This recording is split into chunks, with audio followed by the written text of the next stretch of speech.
Sebastián. Hoy se celebra el Día de San Sebastián. ¿Quién era San Sebastián? Sebastián era hijo de familia militar y noble, oriundo de Milán 363.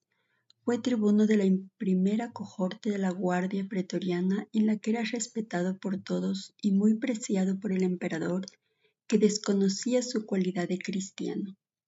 Cumplía con la disciplina militar, pero no participaba en los sacrificios idolátricos.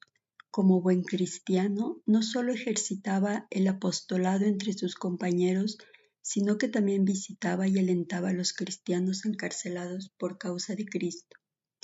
Fue a partir del encarcelamiento de dos jóvenes, Marco y Marcelino, cuando Sebastián empezó a ser reconocido públicamente como cristiano. Los dos jóvenes fueron arrestados y les fue concedido un plazo de 30 días para renegar de su fe en Dios o seguir creyendo en Él. Sebastián, enterado de la situación, bajó a los calabozos para dar palabras de ánimo a los muchachos. A partir de este momento, se produjo muchas conversiones y como terrible consecuencia martirios, entre ellos el de los dos encarcelados Marco y Marcelino.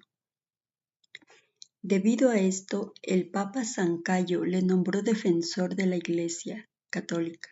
Sin embargo, el emperador Diocleciano también se enteró de que Sebastián era cristiano y mandó arrestarlo. Sebastián fue apresado en el momento en que enterraba a otros mártires, conocidos como los 4 coronados. Fue llevado ante Diocleciano, que le dijo: «Yo te he tenido siempre entre los mejores de mi palacio, y tú has obrado en la sombra contra mí, injuriando a los dioses». San Sebastián no se amedrentó con estas palabras y reafirmó nuevamente su fe en Jesucristo.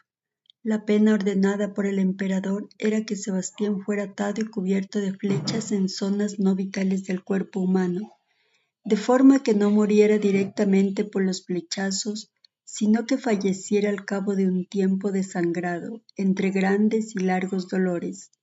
Los soldados, cumpliendo las órdenes del emperador, lo llevaron al estadio, lo desnudaron, lo ataron a un árbol y lanzaron sobre él una lluvia de saetas. Cuando acabaron su misión y vieron que Sebastián ya estaba casi muerto, dejaron el cuerpo muerto del santo acribillado por las flechas.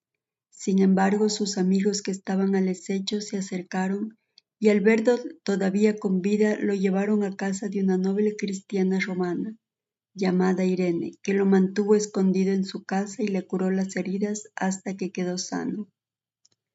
Cuando Sebastián estuvo nuevamente restablecido, sus amigos le aconsejaron que se ausentara de Roma, pero el santo se negó rotundamente, pues su corazón ardoroso del amor de Cristo impedía que él no continuase anunciando a su Señor.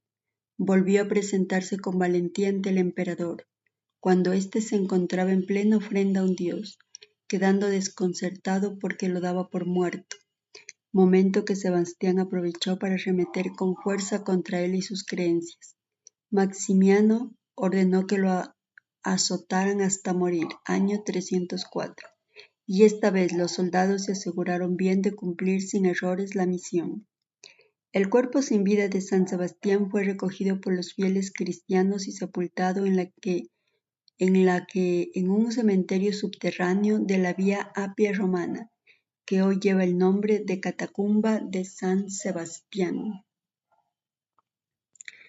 Aparece atestiguado en la Deposito Martyrum o Deposición de los Mártires de la Iglesia Romana, que nos dice que San Sebastián está enterrado en el cementerio ad Catacumbas. Nos dan fe de su culto el calendario de Cartago y el sacramentario gelasiano y gregoriano, así como diversos itinerarios. Concretamente, el calendario jeronimiano especifica más el lugar de su sepulcro, en una galería subterránea junto a la memoria de los apóstoles Pedro y Pablo. Durante la peste de Roma 680 fue invocado su protección particular y desde entonces la Iglesia Universal ve en él abogado especial contra la peste y en general se le considera como gran defensor de la Iglesia Católica.